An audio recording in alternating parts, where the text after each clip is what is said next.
Bismillahirrahmanirrahim. Assalamualaikum warahmatullahi taala wabarakatuh.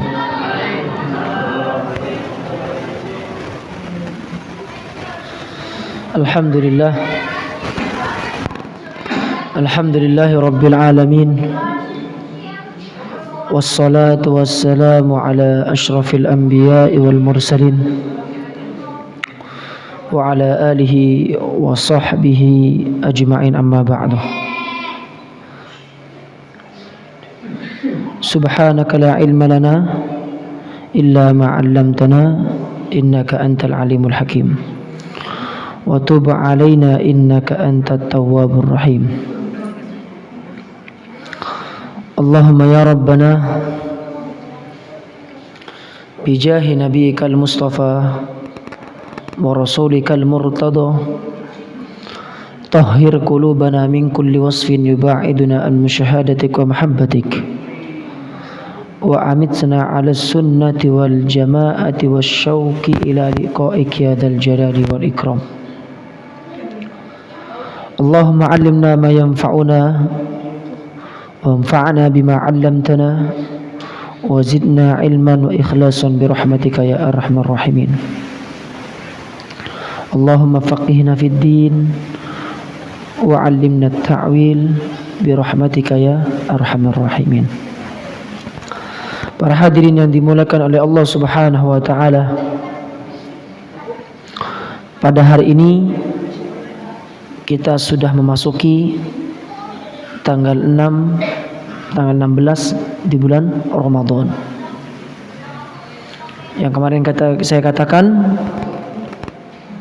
Dhahaba nisfur Ramadan, sudah lewat kepada kita setengah daripada bulan Ramadan ini. Wa sayati an-nisful baqi dhahabun. Sedangkan yang akan datang ini separuh daripada ini, itu harganya adalah emas. Jadi yang separuh ini lebih mahal daripada sebelumnya. Apa BR kita? Bukan berarti bahwasannya lebih mahal kita lebih nyantai-nyantai, tidak. Dhahaba nisfur Ramadan wan nisful baqi dhahabun.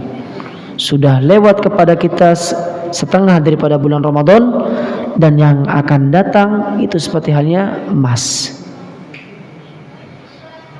Yang belum menghatamkan Al-Quran cepat-cepat dihatamkan.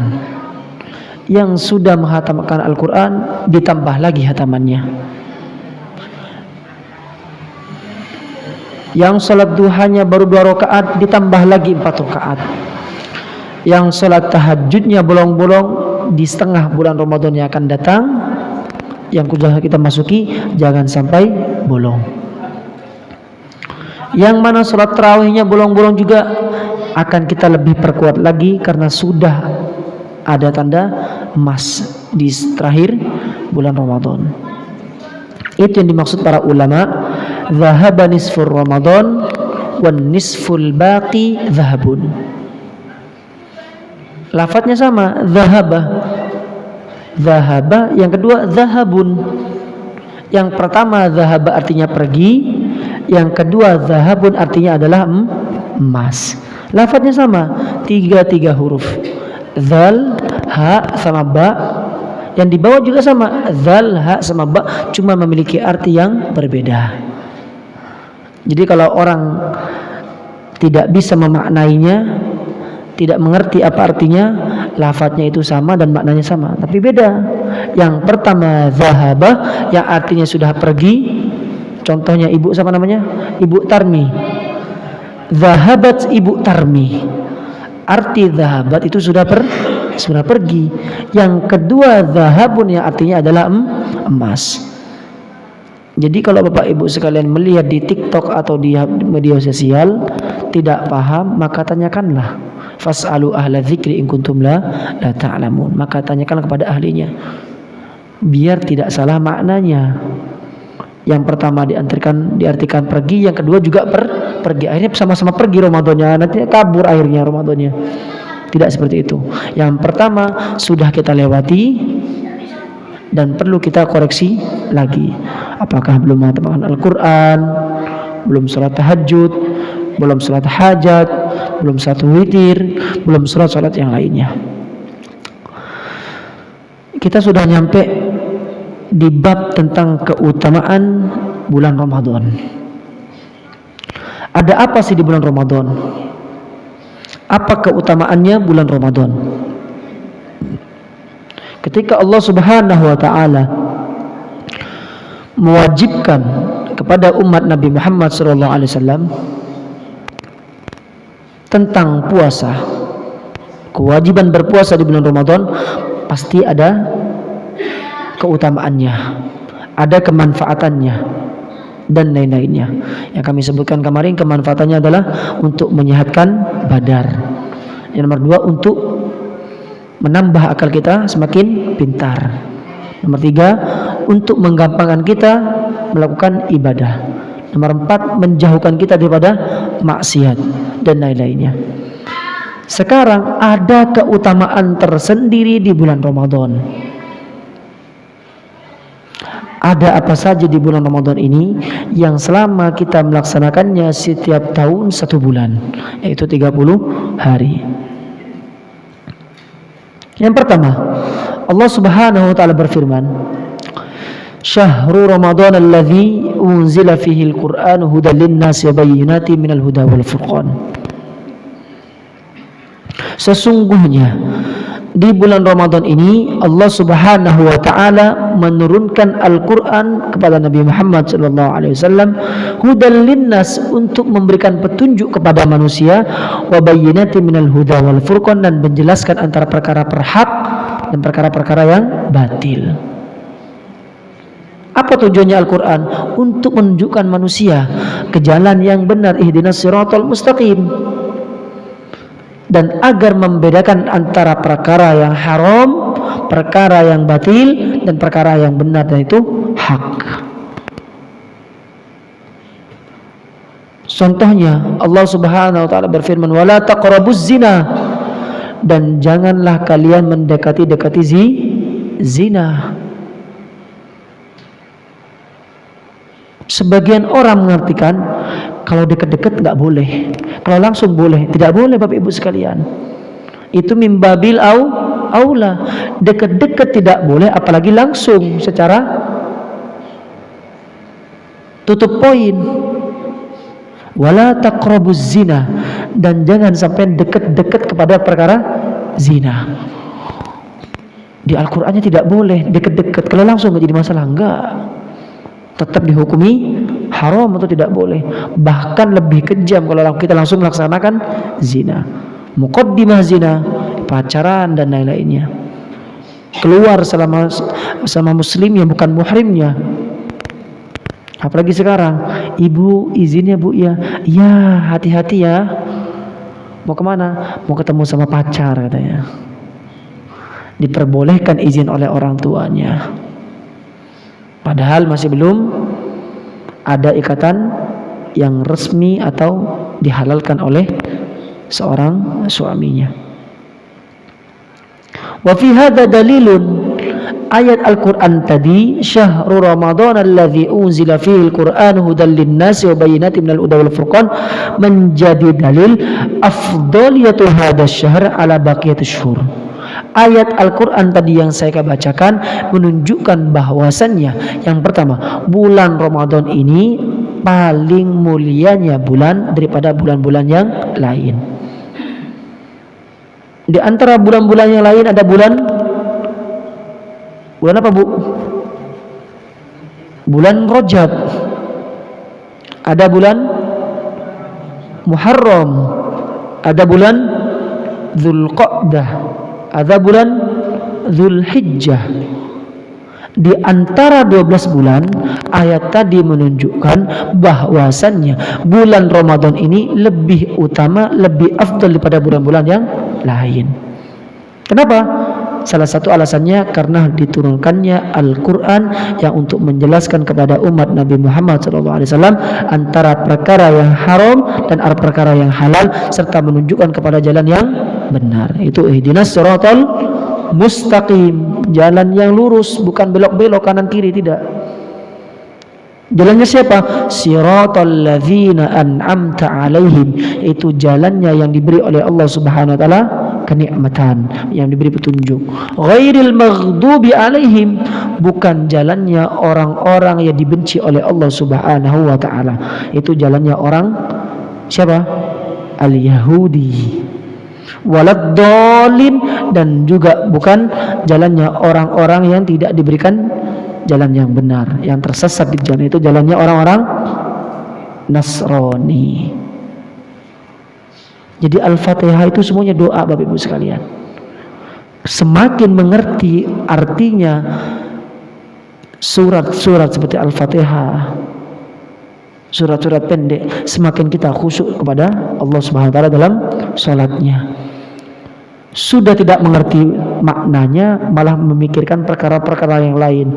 Saya punya hutang, jemuran saya belum diangkat, tadi kompor belum dimatiin, mesin cuci juga belum dimatiin. Itu menyebabkan kita tidak khusyuk dalam sholat. Makanya kalau ngerti maknanya, semakin kita mengerti maknanya, semakin khusyuk sholat kita.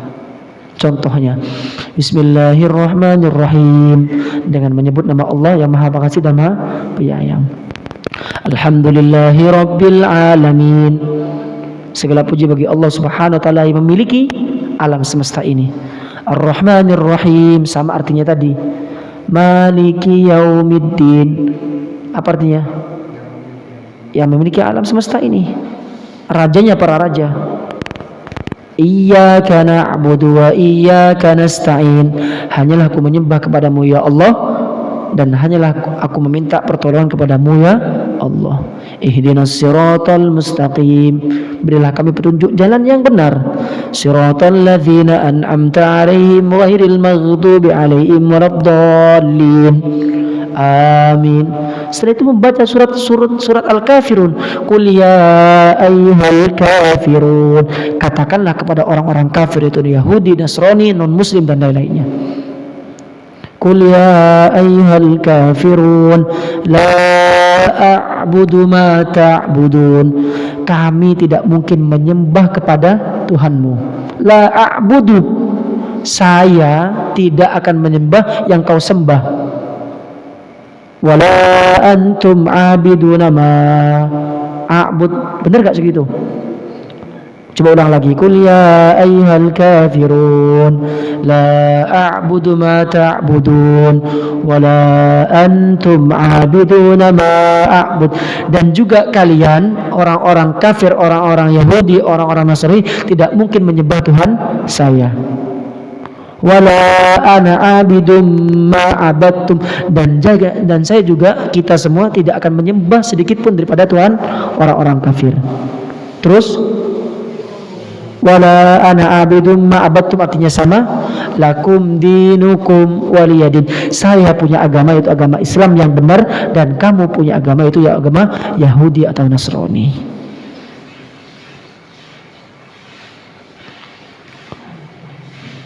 Contoh lagi, inna a'tainakal kautsar, inna sesungguhnya kata Allah Subhanahu wa taala, engkau wahai Muhammad dan umatmu, a'tainakal kautsar, akan kuberikan itu telaga Kautsar. Fasalli li rabbika wanhar, bagi siapa yang akan diberikan oleh Allah Subhanahu wa taala telaga Kautsar ini?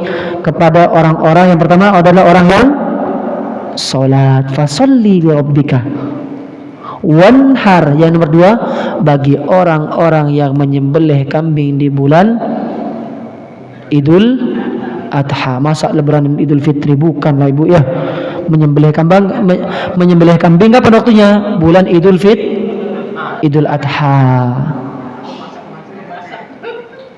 Jadi menyembelih kambing itu di bulan Idul Adha. Jadi orang yang akan mendapatkan telaga Kautsar itu ada dua orang macam.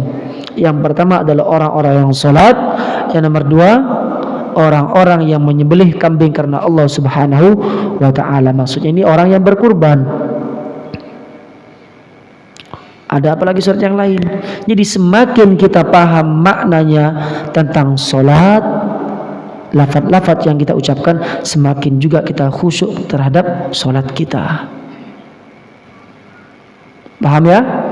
Paham. Sedikit demi sedikit kita harus pahami.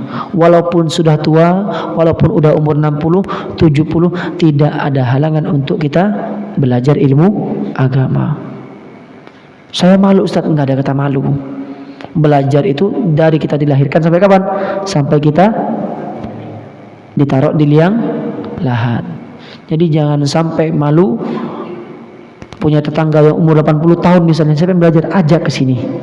Pengen ngaji sama Ustadz Imron misalnya, ajak ke sini. Jangan sampai malu masalah ilmu. Tanya. Nanti kalau tidak tanya takut sesat di jalan. Dan ketika menanyakan sesuatu, tanyakan kepada ahlinya. Nanyakan hukum malah ke dokter, ya mungkin nggak bisa jawab dokternya. Nanyakan obat malah ke saya, nggak mungkin bisa jawab juga saya seperti itu. Fas'alu ahla dzikri in kuntum la ta'lamun. Maka tanyakanlah sesuatu kepada ahlinya. Kalau dia ahli dalam bidang obat, maka tanyakanlah obat. Kalau dia ahli dalam fikih, maka tanyakanlah tentang fikih. Wa min fadailihi, yang pertama tadi keutamaannya bahwasannya bulan Ramadan paling utama di antara bulan-bulan yang lain. Yang nomor dua apa? Wa min fadailihi annahu tuftahu fihi abwabul jannah. Di bulan Ramadan ini Allah Subhanahu wa taala membukakan selebar-lebar mungkin itu pintu-pintu surga. Dari kapan? Dari malam pertama sampai malam 30. Maksudnya satu bulan full. Maka dikatakan orang yang meninggal di bulan Ramadan atau wafat di bulan Ramadan tidak langsung disiksa, yaitu ditunggu sampai di bulan Syawal. Jadi ibu-ibu, bapak-bapak yang mau meninggal sekarang, falyatafaddal mashkuran, karena tidak ada siksaan di bulan Ramadan ini. Ada yang mau daftar ya? Mau daftar gak Bu? Bapak mau daftar Pak? Nggak ada yang mau ya? Kira ada yang mau tadi. Kalau mau nanti saya antarkan, nanti catatannya nanti. Ini ada keringanan loh Ibu, keringanan. Jadi barang siapa yang meninggal di bulan Ramadan tidak langsung disiksa oleh Allah Subhanahu wa taala. Kenapa? Karena pintu surga dibuka di bulan Ramadan dan pintu neraka ditutup. Kapan dibuka lagi pintu neraka? Yaitu nanti setelah bulan Ramadan. Jadi yang meninggal sekarang ada keringanan dari Allah Subhanahu wa taala untuk tidak disiksa. Ada mendaftar? Masih sudah mendaftar? Enggak mau. Ada mendaftar? Wa tughlaqu fihi abwabu jahannam. Dan di bulan Ramadan juga, di bulan Ramadan ini ditutuplah pintu-pintu api neraka. Qala sallallahu alaihi wasallam, "Idza jaa Ramadan futtihat abwabul jannah." Ketika sudah sampai kepada kita bulan Ramadan akan dibukakanlah pintu-pintu surga. Wa ghulliqat abwabun nar, dan ditutuplah pintu-pintu neraka. Wa suffidas syayatin, dan semua setan yang berkeliaran akan dipenjara oleh Allah Subhanahu wa taala. Jadi kalau ada orang mukmin, orang muslim, umat Nabi Muhammad sallallahu alaihi wasallam masih membuat maksiat, masih melaksanakan kemaksiatan kepada Allah Subhanahu wa taala, maka ketahuilah bahwasannya setannya itu dia sendiri. Kenapa demikian? Karena di bulan Ramadan setan semuanya di penjara, dikasih rantai oleh Allah Subhanahu wa taala. Kok masih dia ada orang tidak berpuasa, masih ada orang yang berzina, masih ada orang yang mabuk-mabukan, masih ada orang yang berkonser, yang ada biduannya, maka ketahuilah bahwasannya setannya itu dia sendiri. Jadi mana setannya? Katanya di penjara, dibelenggu katanya. Ya itu kamu setan. Paham Bu ya? Saking parahnya dia bermaksiat kepada Allah di bulan Ramadan, berarti dia menjadi setan. Dan setan paling susah itu ya setan sendiri itu yang ada di dalam dirinya. Karena setan-setan itu nggak ada Bapak Ibu sekalian. Pocong, kuntilanak, kondorwo semuanya nggak ada. Setan kelihatan adanya. Manusia itu yang mengajak kepada kemaksiatan kepada Allah Subhanahu wa taala. Wa min fadailihi, yang nomor 3, keutamaan di bulan Ramadan ini,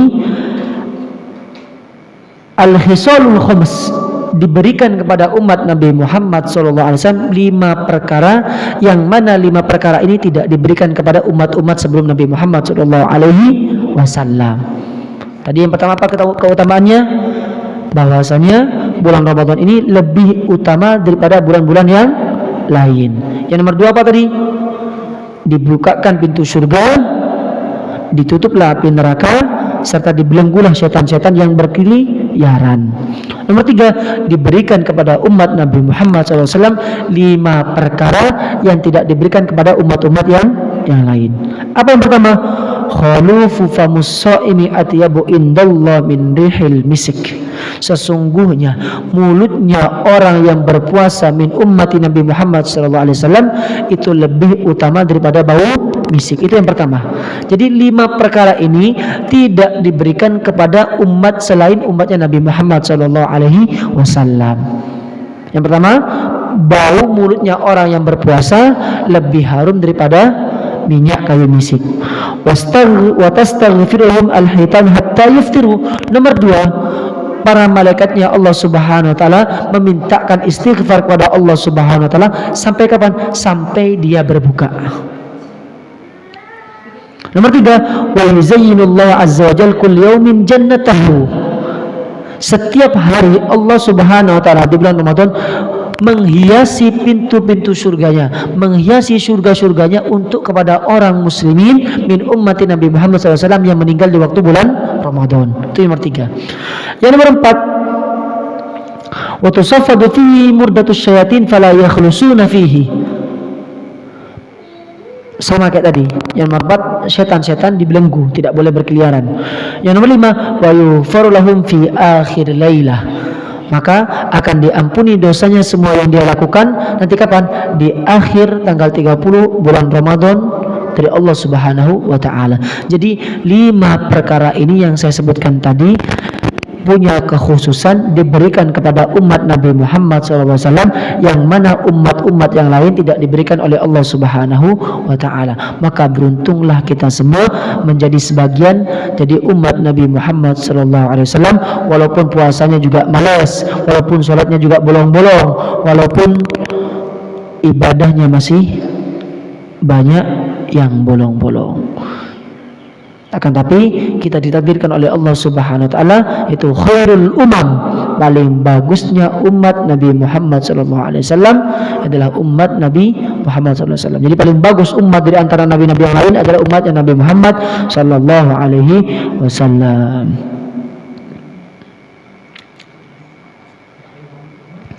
Wa min fadailihi, yang nomor 4, keutamaan di bulan Ramadan, anna fihi lailatul qadri allati hiya khairu min alfi syahr. Terdapat satu malam namanya malam Lailatul Qadar, yang mana malam satu tersebut lebih baik daripada 1000 bulan. 1000 bulan kalau kita kalikan tuh berapa tahun Bapak Ibu sekalian? 1 tahun cuma ada 12 bulan. 12 dikali 60 nggak sampai 1000 bulan. Ini Allah Subhanahu wa taala 360 tahun 1000 bulan tuh. 360 tahun itu 1000 bulan. Umur kita paling nyampe 63 tahun atau 64 atau 62 atau 60-an. Lebih dari itu adalah bonus. Jadi Allah Subhanahu wa taala ketika memberikan bulan Ramadan diwajibkan kepada umat Nabi Muhammad SAW, ada suatu malam di bulan Ramadan tersebut lebih baik daripada 1000 bulan. Inna anzalnahu fi lailatul qadar. Sesungguhnya aku, kata Allah Subhanahu wa taala, menurunkan kepada kalian itu malam, suatu malam namanya Lailatul Qadar. Wa ma adraka ma Lailatul Qadar. Apa itu ya Allah malam Lailatul Qadar? Lailatul Qadri khairum min alfi syahr. Itu satu malam yang satu malam tersebut lebih baik daripada 10.000 bulan. Tanazzalul malaikatu warruhu fiha biidzni rabbihim min kulli amr. Para malaikatnya Allah Subhanahu wa taala di malam Lailatul Qadar pada turun semuanya. Salamun hiya hatta matla'il fajr, memberikan salam kepada orang-orang yang beribadah dari umat Nabi Muhammad SAW di malam Lailatul Qadar. Sampai kapan? Sampai fajar, sampai sebelum subuh. Bapak Ibu sekalian, sebentar lagi kita akan menghadapi terakhir 10 akhir bulan Ramadan, yang mana Nabi Muhammad SAW menganjurkan kepada kita, mensunnahkan kepada kita untuk melaksanakan i'tikaf di masjid. I'tikaf tidak harus malam. Di siang hari nggak punya kerjaan, ayo ke masjid kita i'tikaf, baca Quran, berwirid atau tidur, gak jadi masalah. Berbuka di masjid, baca Quran di masjid, sholat di masjid. Dikatakan oleh para ulama, kalau malam Jumat di bulan Ramadan adalah malam yang ganjil, maka disitulah malam Lailatul Qadar. Kemungkinan besar malam Jumat besok adalah malam yang ganjil, yaitu malam 21. Apalagi pertama kan, kebanyakan malam Lailatul Qadar itu malam yang ganjil, cuman tidak jadi kemungkinan malam yang genap, ya. Bisa jadi tanggal 22, bisa jadi tanggal 24, bisa jadi tanggal 26, bisa jadi. Cuman kebanyakan malam Lailatul Qadar itu malam yang ganjil. Maka jangan malah milih. Kita hadir semuanya, kita sukseskan semuanya, kita ibadah semuanya. Malam 21 kita ibadah, malam 22 tidak, jangan. Takut tidak ada yang tahu malam Lailatul Qadar, ya. Kemungkinan besar kalau malam Jumat adalah malam yang ganjil, disitulah malam Lailatul Qadar. Malam Lailatul Qadar itu Bapak Ibu sekalian, tidak hujan, ya tidak apa-apa, ya juga tidak gerimis, iya gitu. Pokoknya tengah-tengah semuanya, adem ayem, nggak panas, hawanya enak. Itu salah satu tanda-tanda malam Lailatul Qadar. Paling sedikitnya sholat isya berjamaah, sholat subuh berjamaah, itu paling sedikitnya menghidupkan malam Lailatul Qadar. Paling sedikitnya, paling tidak mampunya bagi umat Nabi Muhammad SAW untuk melaksanakan malam Lailatul Qadar. Itu paling sedikitnya, ya. Soalnya malas saya tahajud, malas untuk sholat tarawih, malas untuk membaca Quran, sudah cukup sholat isya berjamaah, kemudian sholat subuh berjamaah. Cuman kan Bapak Ibu sekalian, karena malam Lailatul Qadar ini lebih baik daripada 1000 bulan, masa kita tinggalkan cuma-cuma? Kan rugi dong seperti itu, ya. Maka ayo kita tingkatkan ibadah kita semuanya dari sekarang, tidak usah nunggu malam Lailatul Qadar, dari sekarang sampai akhir. Kemudian jangan sampai kita putus sholat tahajud kita ketika masuk bulan Syawal.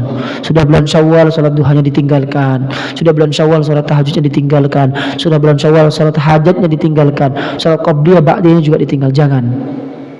Kita teruskan lagi sampai Ramadan yang akan datang, ya. Karena yang bikin semangat itu karena di bulan Ramadan. Saya juga sama seperti itu. Malas emang, sudah bulan Syawal, udah nantilah sholat tahajudnya, nantilah sholat duhanya. Namanya manusia seperti itu. Cuman kita harus menekan diri kita, jangan sampai kita rugi, itu tidak meneruskan perkara-perkara yang kita lakukan di bulan Ramadan.